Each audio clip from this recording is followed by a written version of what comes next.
Due to the graphic nature of this urban legend, listener discretion is advised. This episode includes descriptions of abuse, torture, body horror, and brief references to sexual violence. We advise extreme caution for children under 13. If you had an email account in the year 2000, you probably received a version of this cryptic message.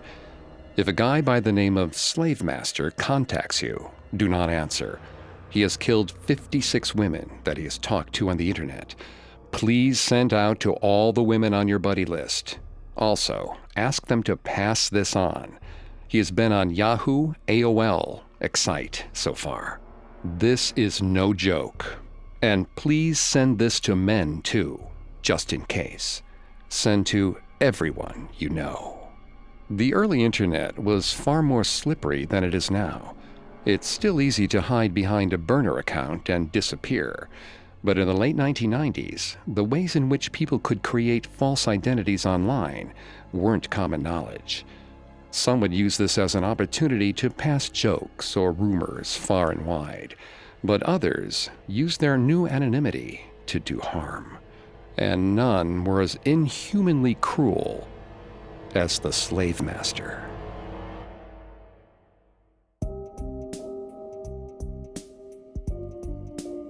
Welcome to Haunted Places, a Parcast original. I'm Greg Polson. Every Thursday, we take you to the scariest, eeriest, most haunted, real places on Earth and share their stories. This episode is part of our Urban Legends Halloween special. Every day for the month of October, we're presenting our spooky spin on an urban legend, then diving into the history of the horror. Like it or not, each terrifying tale contains a grain of truth. You can find episodes of Haunted Places and all other Parcast originals for free on Spotify or wherever you listen to podcasts. To stream Haunted Places for free on Spotify, just open the app and type Haunted Places in the search bar. At Parcast, we're grateful for you, our listeners. You allow us to do what we love. Let us know how we're doing. Reach out on Facebook and Instagram at Parcast and Twitter at Parcast Network. And if you enjoyed today's episode, the best way to help is to leave a 5-star review wherever you're listening. Today, we examine a legend with the most direct, most horrifying origin of any we'll cover this month. In the early 2000s, a series of chain emails began circulating, warning women that a man using the handle Slavemaster was luring women to their deaths after arranging to meet up with them for bondage play via the web. It seemed ridiculous, but it was true.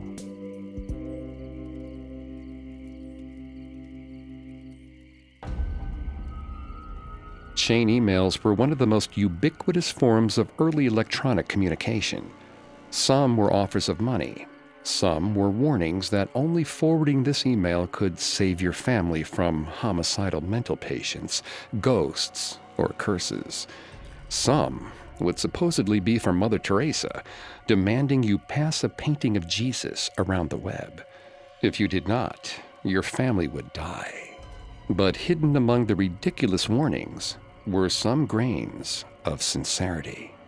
While the victim count may not have been accurate, there was a man prowling the internet, looking for young women to brutalize, and the web was trying to protect them from him. He went by many names, but the most memorable was Slavemaster. The Slavemaster is coming for you. In terms of email subject lines, it was bold enough to get anyone's attention.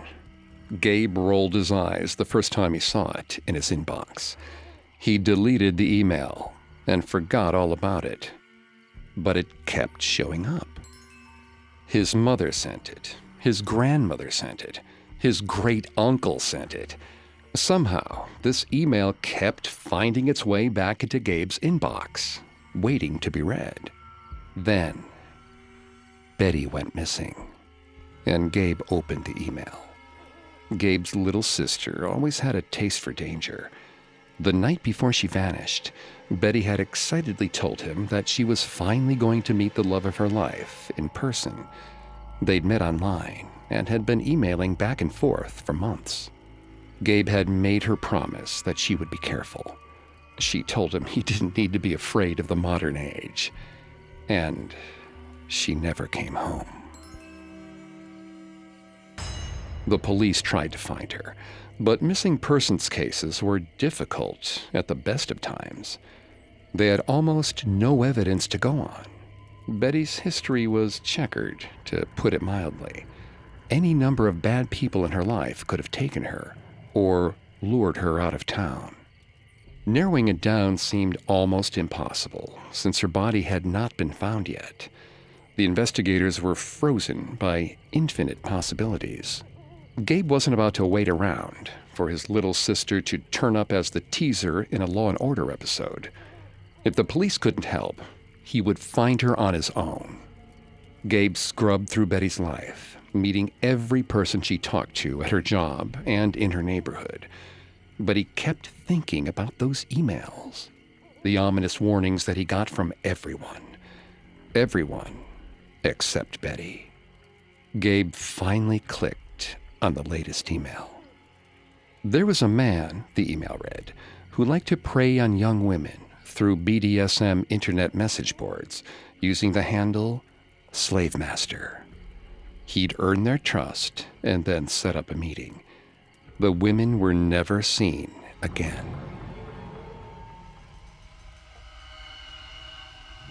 It was the end of the email that disturbed him the most. The theories the writer had about what happened to the women. Maybe they'd been dumped into a barrel of acid, their bones disintegrating into a stinking human soup. Maybe the Slavemaster lived on a secluded farm where he fed his victims' decaying bodies to pigs. Maybe he made furniture out of their body parts and sold it online. It was all too easy to picture his sister's golden hair laying in the muck on some piece of farmland, an arm half chewed, a leg bone next to a pile of manure, the silver cross she always wore around her neck, sticking out of the dirt. Gabe couldn't explain why this particular email got under his skin, but some part of him knew that this was her fate. Maybe it was intuition. Maybe it was something greater, some force urging him towards justice. He knew he should have stopped at handing the email over to the investigators. He should have sought closure instead of barreling into a lion's den. But all he could think of was his little sister, lost and alone in the dark, thinking no one cared about her. Maybe she was being held somewhere. Maybe she could still be rescued. Even if his nightmare had come true, he needed to find her body. He needed to lay her to rest. So, Gabe had started scouring online dating forums, looking for the so-called Slavemaster. He found several profiles with similar usernames, but none looked like his sister's type. Square glasses, too much acne, loose-fitting clothes. They lacked the charisma she was drawn to. He'd hit every dead end, until a new lead came to him. A new email sat in his inbox. The subject line was one word: Betty. He never thought he'd be frightened of his own sister's name. He'd only mentioned her in the vaguest of terms while reaching out to people. If someone remembered it, it was because they wanted to.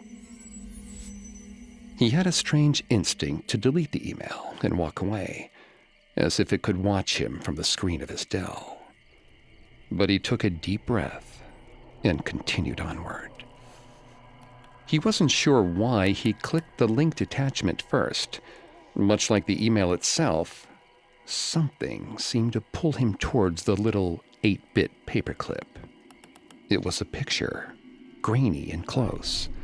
A woman with dirty, formerly golden hair. One of her eyes was swollen shut, splotches of black, blue, and purple swirling together. Her cheekbone had been shattered, leaving one side of her face several sizes larger than the other. Her lips were cracked and bleeding. There was a deep cut running down the length of her nose. Bruises covered her neck. And around her neck, a tiny silver cross. The cross their father had gotten Betty when she turned 13. Gabe leaned to the side of his desk and threw up in the trash can. He didn't want to read the email. He'd much rather delete the picture and pretend none of this had happened.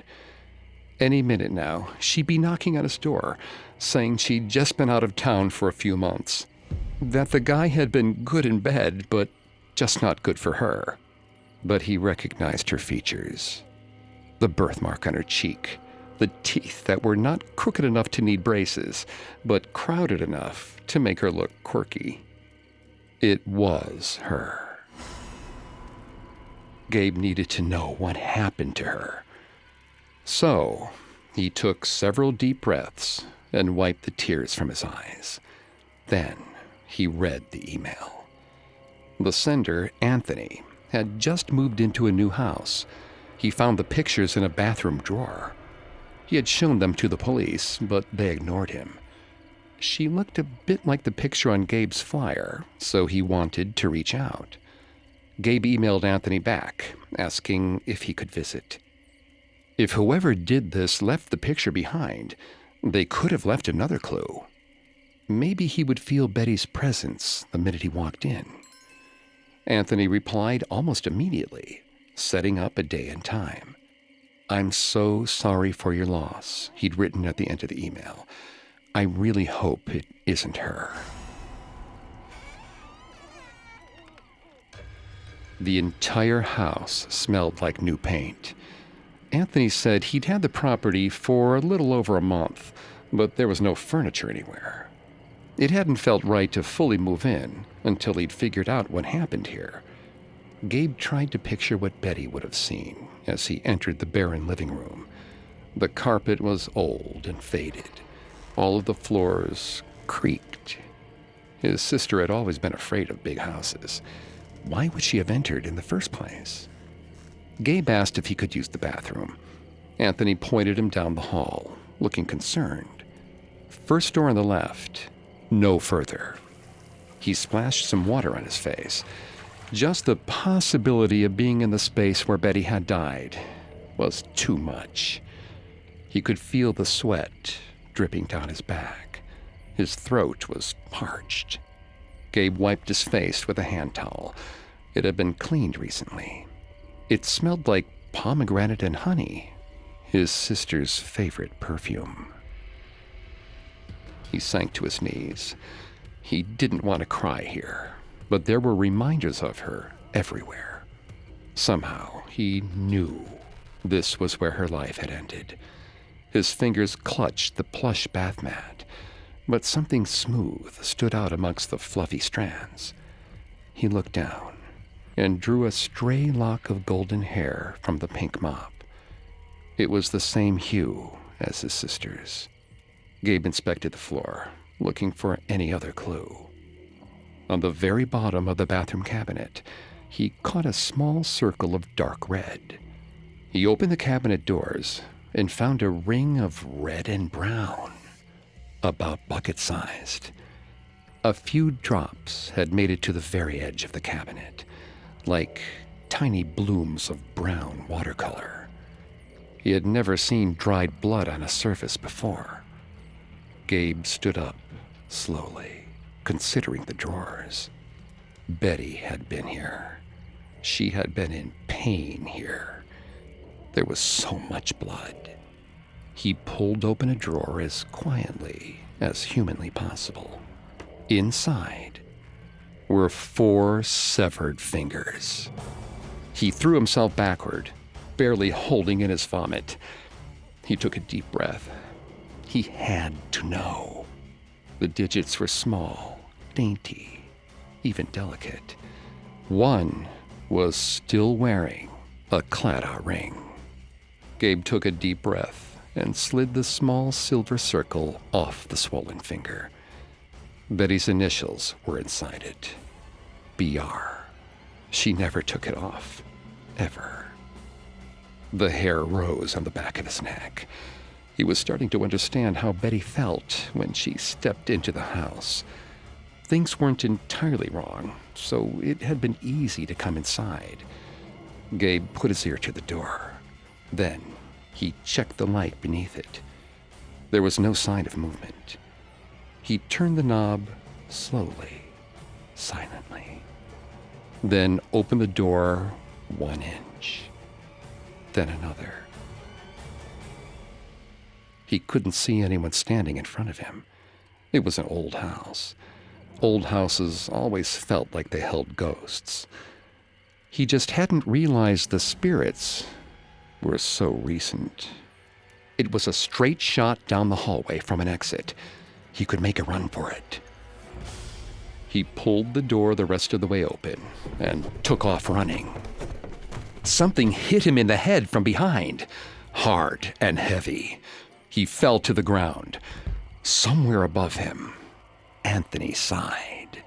He hadn't wanted to do this, but curiosity killed the cat. Coming up, Gabe gets his answers. Now, back to the story. Gabe didn't know where he was when he woke up. His eyes refused to focus, and his head pounded. Memories flowed back slowly. His sister Betty's disappearance after meeting with some dream guy from the internet. A series of chain emails describing a sadist who was luring women to him via web forums under the name Slavemaster. Anthony had sent him a picture, a horrifyingly mangled version of Betty's beautiful face. Anthony told him that the picture had been found in a bathroom in his new house, but the police hadn't listened to him when he reported it. Gabe had gone over to investigate. Now he was shirtless, tied to a chair in the dark, in the grasp of his sister's killer. His surroundings looked nothing like the house he'd been lured to. Everything was rotten wood. Mold clung to the walls in slick, dark patches. The room was cavernous, but strangely silent. Empty. All but for a soft rustling, a clinking of tools. Someone was moving around behind him, preparing for something. Gabe could feel a sticky tightness on the skin at the back of his neck. Blood. He'd seen the pictures of Betty, found her severed fingers. Anthony liked to torture his victims, and Gabe knew he'd be the next one. He sniffled, trying hard to hold in his tears. He wasn't ready to die. How could he have been so stupid?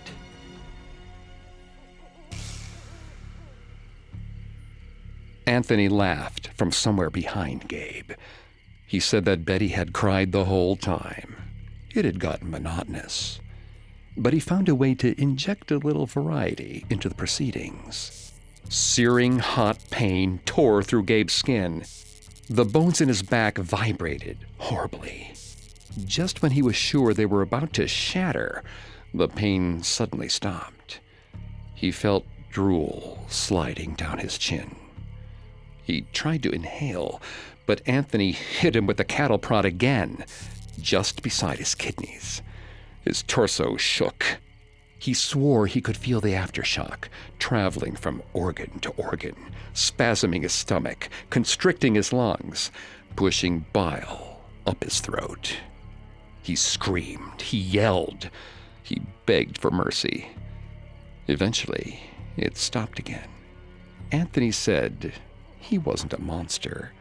He only gave him what he could handle. He didn't want to tire him out too much. They had a long way to go. Anthony told him that usually his routine was a little bit more personal, but he wasn't interested in experiencing that with Gabe. He smirked. Gabe's sister had kept him occupied for quite a while. Gabe told himself to stay calm. If he was going to get out of this, he needed to be smart about things. Getting angry wouldn't help him. Anthony told him they would be skipping some of the early activities in order to jump into the main event. Gabe had made himself too easy to catch, so Anthony was going to give him a second chance to hide. He loved the thrill of the chase, even more than the actual act at times. There would be no getting to safety, and any attempt at disobedience would result in another blow from the cattle prod. Anthony asked Gabe if he agreed with his terms. Gabe's eyes shot to the cattle prod. He didn't like the idea of being hunted, but at least it gave him a chance. He nodded his head. Anthony undid the knots around the chair, but kept Gabe's hands tied together. Gabe tried to argue that they at least could be tied in front of him, but Anthony quickly showed him the punishment for misbehavior. Terrified, he gave in, thanking Anthony profusely for the 5-minute head start he'd been so merciful to give him. Gabe took off running through the cavernous wooden space, still disoriented. The mold of the wood filled his nostrils.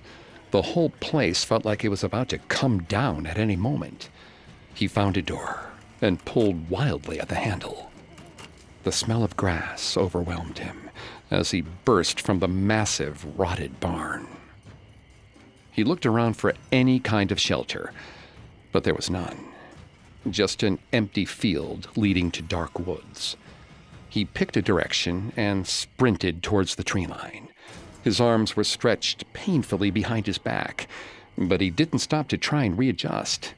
He could already hear Anthony's footfalls behind him. Gabe spared one glance behind and saw the other man smiling at him, excitement practically steaming from every pore. Gabe's life was just a game to him. Gabe tried not to think about Betty taking this same path. The trees were hard to navigate, but Gabe slipped around them as best as he could. He needed something better than a tree to hide behind. He sighted a shed in the distance and shot towards it, pushing everything he had into getting there. Gabe used his back to open the metal door. He crashed into the darkness, nearly knocking over a massive metal cylinder. His chest heaved as his eyes adjusted in the dim light. The whole room was filled with industrial-sized oil drums. There was a rake off to the side. He knocked it down and dropped to the floor, using the tines to cut through the rope around his hands. There were a few more gardening tools in the room, but even gripping the barrel had made his whole body rattle with pain. He didn't even know if he could lift a weapon, and he didn't know where the property ended, if there was a road or if he was in some kind of eternal wilderness. He needed a place to hide, maybe overnight. That left the barrels. He pulled the lid off one of them. It was full of a thick liquid he couldn't identify. Gabe's first assumption was some kind of rainwater, now contaminated by its long storage. But there was something solid just below the surface. It was too dark to get a good look, so Gabe stuck his hand in it. It made him feel itchy for an instant. Then, the itchiness grew into a tearing heat. His skin was burning. No, dissolving. He jerked his hand away, but the damage was already done. Deep burns climbed up his skin. Bone shone through where the rope bruises and tears on his wrists were deepest. Searing white light flashed through his mind, blinding his senses to everything but the pain. He fought to stay conscious. Somewhere in the distance, Anthony was calling his name, taunting him. Gabe looked at the barrel. If he drained it, maybe he could hide inside. Without any other plans coming to mind, he shoved his weight against the barrel, and it fell to the ground. human bones and small bits of flesh tumbled out, not entirely dissolved by the solution. Gabe's vomit mixed with acid on the floor. The door to the shed screeched open. Anthony loomed in the doorway, framed by a pale moon. He was blocking the only way in and out of the shed. Gabe tried to make a run for it, but the floor was too slippery. He fell into the mixture of sulfuric acid and vomit. The acid tore away at his flesh. He couldn't keep his screams in. Anthony crouched down, meeting Gabe's eyeline as he convulsed. He told Gabe that this was only the beginning.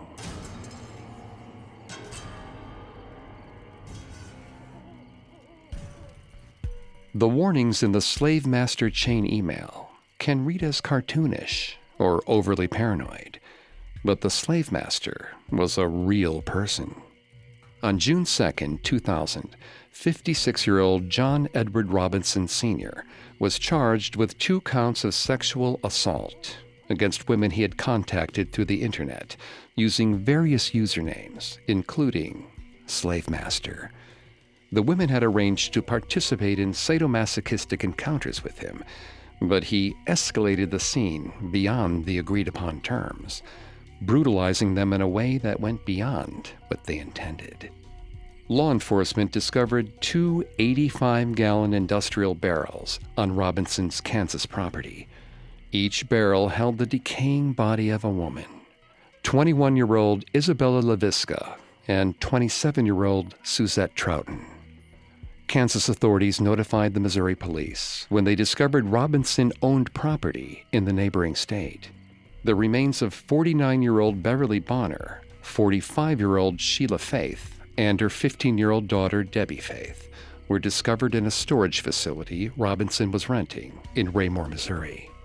Both Kansas and Missouri police believe that Robinson has the remains of more victims stashed throughout the Midwest.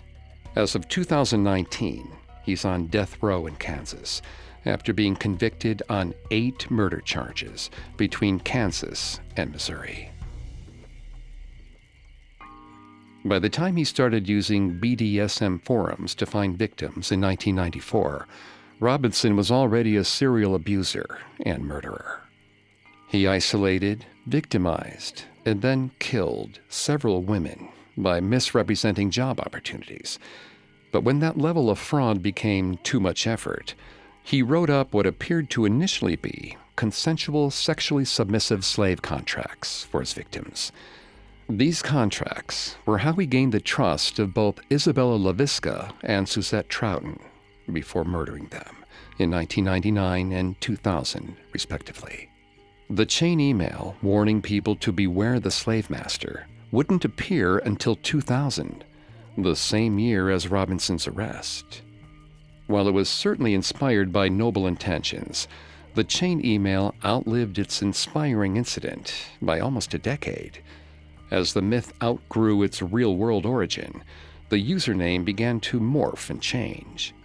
Sometimes Slavemaster, but sometimes Sweet Cali Guy Forever, Dreamweaver Gray, Monkey Man 935, Silly Black Goose, Spiky Mikey 913, or Dark Side Is Here 1.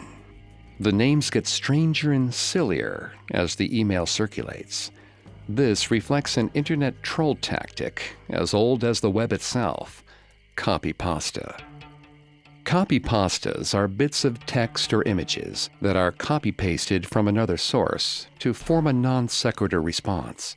Examples include replying to standard forum posts with the text of medical ads, incoherent comments from other posts, or poorly written amateur horror stories.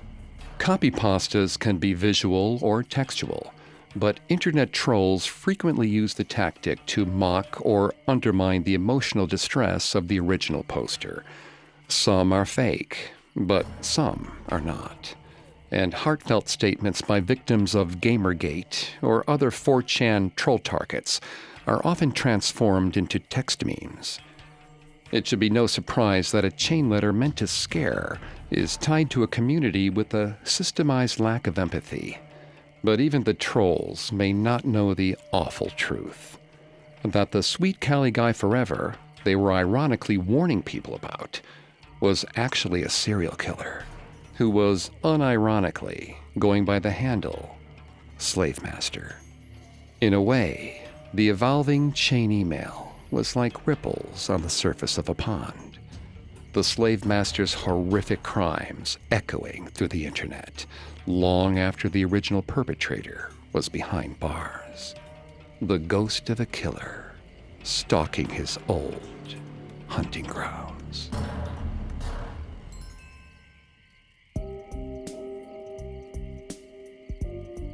Thanks again for tuning into Haunted Places. We'll be back tomorrow with a new urban legend, and on Thursday with a new haunted place. You can find more episodes of Haunted Places and all other Parcast originals for free on Spotify. Not only does Spotify already have all your favorite music, but now Spotify's making it easy for you to enjoy all your favorite Parcast originals, like Haunted Places, for free, from your phone, desktop, or smart speaker. To stream Haunted Places on Spotify, just open the app and type Haunted Places in the search bar. And don't forget to follow us on Facebook and Instagram at Parcast, and Twitter at Parcast Network. Until tomorrow, don't believe some of the things you hear. Believe all of them. Haunted Places was created by Max Cutler, is a production of Cutler Media, and is part of the Parcast Network. It is produced by Max and Ron Cutler, with sound design by Carrie Murphy. Production assistance by Ron Shapiro and Paul Mahler. Additional production assistance by Maggie Admire and Freddie Beckley. This episode of Haunted Places was written by Lil D. Ritter and Jennifer Richey. I'm Greg Polson.